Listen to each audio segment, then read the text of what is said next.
दिल्ली के hotel में मृत पाए गए तिनसुकिया तामोलबाड़ी के प्रशांत देव के परिवार के लोगों द्वारा आज तिनसुकिया प्रेस क्लब में पत्रकार सम्मेलन का आयोजन कर कई नए खुलासे करने के साथ एक गंभीर आरोप लगाते हुए कहा गया कि 6 नवंबर को दिल्ली चांदनी चौक स्थित होटल वैष्णव के कमरे से प्रशांत देव की लाश बरामद हुई थी, पर बैंक ऑफ बड़ौदा के प्रशांत के अकाउंट से 7 नवंबर को यूपीआई आईडी के जरिए एक बार 2000 एवं एक बार 1800 रुपए का पेमेंट किया गया है। मृतक प्रशांत देव के परिवार ने आरोप लगाते हुए कहा कि प्रशांत के होटल के कमरे से उसका एटीएम कार्ड, एक बैग, नगद रुपए वगैरह गायब थे। उनका आरोप है कि प्रशांत का यूपीआई आईडी शायद स्वीटी पाल के पास था, पैसे उसने ही कहीं पेमेंट किया है। उनका आरोप है कि प्रशांत के कमरे से यह सामान वही गायब कर सकता है जो उसके कमरे में उसके साथ था। मालूम हो कि प्रशांत के कमरे में स्वीटी उसके साथ थी और 5 नवंबर की रात को प्रशांत देव द्वारा कथित रूप से आत्महत्या करने के बाद स्वीटी दूसरे कमरे में ठहरे विशाल दे के साथ प्रशांत की लाश को होटल के कमरे में बंद के भाग खड़ी हुई थी। पत्रकार सम्मेलन में प्रशांत देव के पिता काजल देव एवं प्रशांत की मौसेरी बहनें उपस्थित थी। काजल देव ने कहा कि प्रशांत उनका इकलौता बेटा था। वह 1 नवंबर को अपने बचपन के दोस्त विशाल दे के साथ दिल्ली गया था। 6 नवंबर को हमें खबर मिली कि प्रशांत की मौत हो चुकी है। साथ ही यह भी मालूम पड़ा कि इन दोनों के साथ स्वीटी पाल नामक युवती भी दिल्ली गई थी और साथ ही ठहरी थी। स्वीटी एवं विशाल ने प्रशांत के मृत शरीर की होटल के कमरे में बंद कर वहां से पलायन किया। मेरा प्रश्न है, उन्होंने इस घटना की खबर होटल में क्यों नहीं दी? दिल्ली पुलिस को इस हादसे की जानकारी क्यों नहीं दी? हमें क्यों खबर नहीं दिया? उन्होंने पलायन क्यों किया? हम चाहते हैं कि विशाल दे एवं स्वीटी हमें इन प्रश्नों का उत्तर दे। चलिए, मैं मान लेता हूँ कि मेरे बेटे ने आत्महत्या की है, पर वह कौन से कारण थे कि इसने इस राह को चुना? क्या उसे मानसिक रूप से दुख पहुंचाया गया था जिसके चलते उसने आत्महत्या की राह चुनी? काजल देव ने विशाल एवं स्वीटी से आह्वान किया है कि वे सामने आकर सच्चाई से हमें अवगत करवाए। विशाल देर लगत मोर लुआটো গৈছিলে दिल्ली। विशाल दे কৈছে যে বিজনেছ পারপাসে গৈছে মাল কিনিবৰ কাৰণে। মাল কিনাৰ অথৰিটিলৈ গ'ল। মই তাৰপিছত তাৰ মা যেতিয়া যাব 5টাত গাড়ী আহিলে, গাড়ী ভালকৈ উঠাই দিলে, ভালকৈ গাড়ীত উঠাই দিলে, আহি ক'লে তুমি তহঁতি দুটা গৈ আছ, ভালকৈ আহিবি ঘৰত। আহি কৈ আছে ঠিক আছে। বিশাল দেৰ লগতো মই দিছোঁ তাক ল'ৰাটো, অন্যৰ লগত দিয়া নাই। বিশাল দে জানে যে বিশাল দেৰ লগত দিলোঁ। তাৰপিছত বিশাল দে 1 তাৰিখ 2 তাৰিখ তাৰ মাৰ লগত কথা হৈছে, 3 তাৰিখো হ'ল, 4 তাৰিখৰ কথা হ'ল, 5 তাৰিখ গধূলি গ'ল 4:30 বজাত তাৰ মাৰ লগত কথা হ'ল। 4:30 বজাত যে মা আমি তাৰ কাৰণে ভাতিজাৰ কাৰণে সৰু ভাইটোৰ কাৰণে জোতা কিনিলোঁ, আৰু কাকিৰ কাৰণে শাল কিনিলোঁ, আৰু দিদাৰ কাৰণে এটা শাল কিনিলোঁ, আৰু কিবা কিবি কিনিলে। ক'লে মা তোমাৰ কাৰণে কি আনিম? মা কৈছে যে মোৰ কাৰণে একো নালাগে। যেতিয়া মোৰ ল'ৰাটো 4:30 তাৰ মাৰ লগত কথা পাতিলে, তেতিয়া 5 তাৰিখ ৰাতি কেনেকৈ হৈ যাব? যে বিশাল দে যে তাক এৰি থৈ আহি গ'লে তাৰপৰা বিশাল দে এৰি থৈ আহিব নালাগিছিলে। কেনেকৈ খবৰ পাম মই? চাওক, শনিবাৰ দিনতো আহিব। মই ৰাতিপুৱা তাৰ মা ফোন মাৰিছে, আচ্ছা ঠিক আছে, ফোন ৰিচিভ কৰা নাই, কেইজনে প্লেনত যাব, সিহঁতি গাড়ীত আছে বা ৰুমত আছে, ড্ৰেছ পৰি আছে, 4:30 ওলাব। তাৰপিছত দেওবাৰ দিনা যেতিয়া ৰাতিপুৱা মই ফোন মাৰিছোঁ, ফোনটো পুঁ কৰি আছে। মই ক'লেও ফোনটো লগা নাই, কেইজনে সিহঁতি ফোনত আছে। ৰাতিপুৱা দেওবাৰ দিনা 6 তাৰিখে ৰাতিপুৱা যেতিয়া মই চাইছোঁ ফোন পুঁ মাৰি আছে, ইয়াৰ মা ক'লে যে এই আহি যাব, ঘৰতে আহিব 11:30, 8টাত প্লেন 20টা, 8টাত আহি যাব, ইয়াত 11টাত 11:30 আহি যাব। তাৰপিছত মই 11:30 যেতিয়া বাজে দেখি অহা নাই। একবাৰ গ'লোঁ তাৰ ঘৰত, গণেশ দেৰ ঘৰত, গৈ পিনি চাইছোঁ না। তাৰ ঘৰত গণেশ দেৰ ঘৰত 11:30 বজাত অঁ। তাৰপিছত দেখিছোঁ যে না অহা নাই। যেতিয়া ঠিক আছে মই ঘৰৰ পৰা অলপ ঘূৰি আহোঁ। আকৌ যেতিয়া 12টাত গ'লোঁ, তেতিয়া তাৰ এটা ছোৱালী থাকে মিছনপাৰা, ৰাখি দে বুলি ছোৱালীজনী আহি তাৰ বাবাৰ ভৰিত ধৰি কান্দি আছে, বাবা গুড্ডা ছুইচাইড কৰিছে দিল্লীত। তেতিয়া মই খবৰ পোৱা নাই, ক'লাম মোৰ ঘৰত অহা নাই গণেশ দে। মই নিজে খবৰ আনিলোঁ, খবৰ আনি তাৰ মাক ক'লোঁ, তাৰ মা কান্দি আছে, ময়ো কান্দি আছোঁ। তাৰপৰা ঘৰৰ বাৰী সহ আহি গ'ল, ঘৰৰ ওচৰত মোৰ আহি পিনি কৈছে যে কি কৰিম এতিয়া মইতো তাৰ ঘৰৰ পৰা এতিয়াও অহা নাই।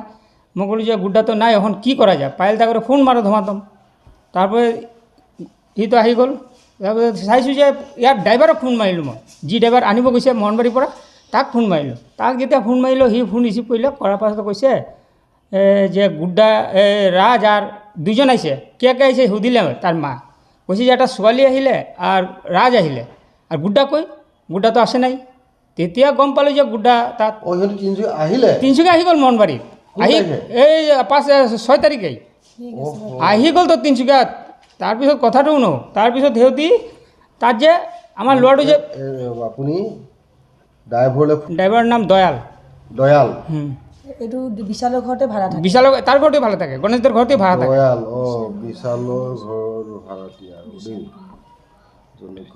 তাৰপিছত মই গম পালোঁ যে দয়ালে ড্ৰাইভাৰটোৱে কৈছে যে দুজন আহিছে দুজন কে আহিছে তেতিয়া ক'লে যে বিশাল আহিলে আৰু চুইটি বুলি ল'ৰাটো আহিলে ছোৱালীটো আহিলে চুইটি আহিলে তাৰপিছত মই ক'লোঁ গুড্ডা ক'ত সিহঁতে একো খবৰ দিয়া নাই মোক তেতিয়ালৈকে একো খবৰ নাই তেতিয়াই জানিলোঁ যে সি ছুইচাইড কৰিলে মৰিছে তাৰপিছতে সিহঁতি দৌৰাদৌৰি কৰি আছে পূজা পায়েল দৌৰাদৌৰি কৰি আছে দিল্লীলৈকে ফোন মাৰিলে পূজা কোনো এটা আছে তাৰপৰ ইয়াক পাঠালে তাত তাৰপৰ ৰুমত তো পড়ি আছে ৰুমত তালা লৈ সিহঁতি পলাই আহিলে ছোৱালীজনী ইয়াৰ পৰা দুজন গৈছিলে তিনিচুকীয়াৰ পৰা দুজন গৈছিলে বিশাল আৰু প্ৰশান্ত ছোৱালী আমি নাজানো কোনো ছোৱালী গৈছিলে বুলি আমি নাজানো আমি দেওবাৰে খবৰ পালোঁ মই মানে যেতিয়া ড্ৰাইভাৰক সোধা হ'ল যে ইহঁতিতো তই থ'বলৈ গৈছিলি তই আনিবলৈ গৈছিলি কি হ'ল ঘটনাটো তেতিয়া সি মানে ড্ৰাইভাৰজন কিন্তু সঁচা কথা আমাক কৈছে ফোনো ৰিচিভ কৈছে যে নহয় ইহঁতি দুইজন ঘূৰি আহিলে তো দুইজন ঘূৰি আহিছে মানে যাওঁতে থ'বলৈ সিয়ে গৈছিলে চুইটি আছিলে নাই তেতিয়া আমি গম পাইছোঁ যে চুইটি আছিলে ক'ব নোৱাৰোঁ দয়াল আমাক কৈছে 1 তাৰিখৰ দিনো চুইটি গৈছিলে আৰু কৈছে যে দুইজন ঘূৰি অহাৰ পিছত মোৰ মহাটো ভাবিছে যে দুটা ল'ৰা গৈছে দুটা ঘূৰি আহিছে যে কৈছে নহয় বিশাল আৰু চুইটি ঘূৰি আহিছে তেতিয়া মই ওচৰতে বহা মাহী কৈছে চুইটি কেনেকৈ গ'ল আমিতো গম নাপাওঁ চুইটি গৈছিলে বুলি কৈছে না চুইটি পাল ছোৱালীজনী গৈছিলে তাতে গুড্ডা আমি তিনিজন যেতিয়া ইহঁতি এইটো ডিব্ৰুগড়ৰ পৰা ট্ৰেইন আছিলে ইহঁতৰ ৰাজধানীত গৈছিলে যোৱা সময়ত ৰাজধানী গৈছিলে 1 তাৰিখত গৈছিলে 1 তাৰিখ ৰাজধানীত গৈছিলে 3 তাৰিখ গৈ ডিব্ৰুগড়ৰ পৰা উঠিছে আৰু ইয়াৰ পৰা এইটো ড্ৰাইভাৰে তিনিজনক আমাৰ ঘৰৰ পৰা যেতিয়া ওলাইছে তেতিয়া দুটা ল'ৰা আছিলে গাড়ীত আৰু চুইটিৰ ঘৰৰ পৰা চুইটিক উঠালে ইহঁতি তাৰপিছত ইহঁতি যেতিয়া আহিছে তেতিয়া প্ৰশান্ত অহা নাই প্ৰশান্ততো তাৰ দোকানতে থাকিছিলে বিশাল আপোনাৰ নিউ মাৰ্কেটত যে মণিহাৰী দোকান আছে কচমেটিক্স দোকান আছে গণেশ ষ্ট'ৰ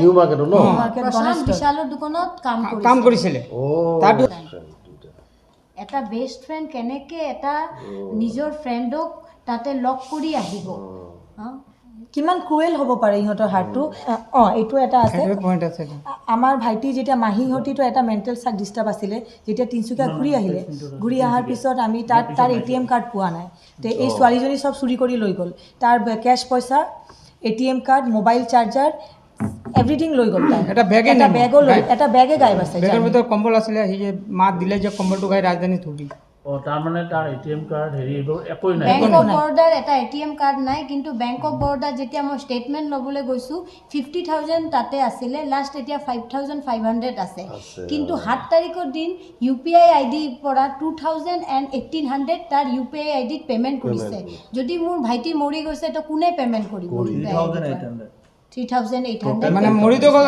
5 তাৰিখে ধৰক না ৰাতি মৰি গ'ল 7 তাৰিখে কেনেকৈ সি মৰাৰ পিছতো তাক মানে এৰি দিয়া নাই পইচা উঠাই আছে বেংক অফ বৰোদাৰ ষ্টেটমেণ্ট এইটো মই পাইছোঁ 7 তাৰিখ দুটা বস্তুবিলাক ৰাখিব দেই আপোনাৰ ৰেকৰ্ড আমি পইচা উইথড্ৰ কৰিছে এবাৰ 2,000 উইথড্ৰ কৰিছে এবাৰ 1,800 উইথড্ৰ কৰিছে আৰু এটা ব্যালেন্স কিমান আছে এতিয়া 5,500 ব্যালেন্স আছে 50,000 ওপৰ এটাত 50,000 আৰু এটাত 60 না 70,000 আছিলে এটা ল'ৰা 3 দিনত 80,000 কিহত খৰচা কৰিলে য'ত কি অহাৰ টিকেট কৰা আছে 80,000 কি খৰচা কৰিছে কোন তাৰিখে বেংকৰ এটা একাউণ্টত ট্ৰান্সফাৰ কৰিছে 7 তাৰিখ হৈছে ট্ৰান্সফাৰ কৰিছে আৰু উইথড্ৰ কৰিছে উইথড্ৰ কৰা নাই উইথড্ৰ কৰা নাই UPI ID ল'ৰাটো 5 তাৰিখে ঢুকাইছে আৰু 7 UPI মানে তাৰিখে একাউণ্টৰ পৰা পইচা UPI ID সেইটো লৈ কিনে আপোনালোকে বিজনেছত কিবা বিজনেছ না। কৰিব অনলাইন বলা চলা কৰা, দিয়া বলা হোৱা চলা নাই। কৰা। কিয় দিয়া নাই গুগল পেমেন্ট কৰিছে UPI তাৰ ID আমাৰ মোবাইলটো কোনোবা ইউজ কৰি আছে